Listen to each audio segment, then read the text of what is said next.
I'm joined by attorney Lexie Rigden. Lexie, welcome. Let's start with some of the Democratic pushback on the special counsel report. This is Congressman Adam Smith.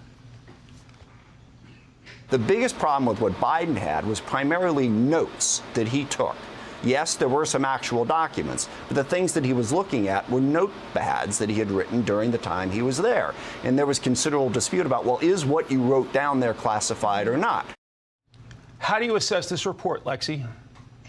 There has been a lot of pushback on this report that it was gratuitous what they said about his memory, but ultimately the special counsel was there to investigate whether they could charge him for this. And the standard for retaining these documents is willfulness. And so his state of mind is eminently relevant for whether he willfully retained those documents. And I think that the results of this report, I think that this whole thing may, in the eyes of history, go down as one of the biggest political cover-ups of all time, because we all could see that his mental cognition has been declining. You can see that in the very few interviews he does. You can see it in speeches.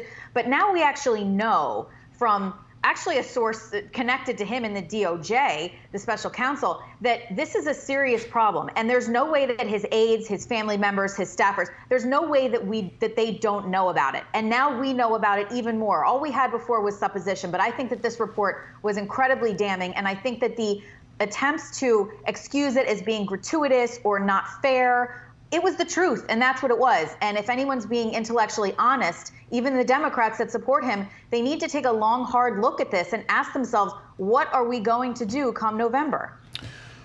A key Senate conservative says if President Biden's not going to face charges, neither should former President Trump. Let's play it. That Joe Biden is a failed president, and the Democratic Party knows the only way to stop Donald Trump from being elected president this fall is to try to convict him and imprison him. That's what you would expect to see in a place like Pakistan or Brazil, not in the United States of America. Lexie, your thoughts about that argument? Well, first of all, President Trump he's as sharp as a tack. So obviously, if they're going to go with a mental standard that is needed to convict him, they're going to be able to do that just based on the fact that he's bright and he's with it despite his age.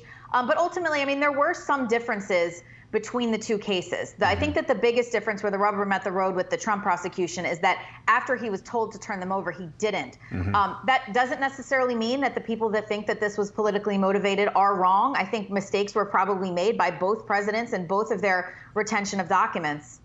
There's also the expectation that the Trump legal team will appeal to the Supreme Court on his immunity argument, facing a tomorrow deadline. How do you see that one? That's really important in terms of timing, because what the Trump team wants to do is delay this as far as it can, hopefully even past the general election. And then if he prevails, then there's not going to be a prosecution of him. So this is really crucial for them.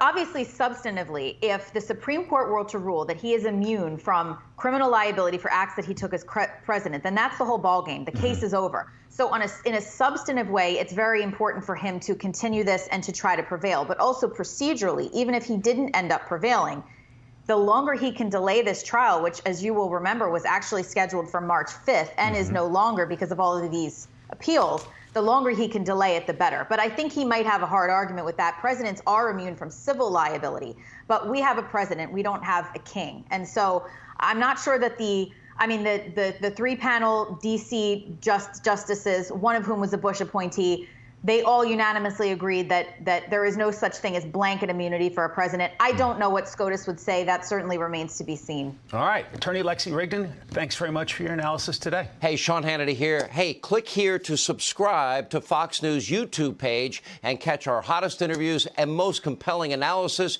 You will not get it anywhere else.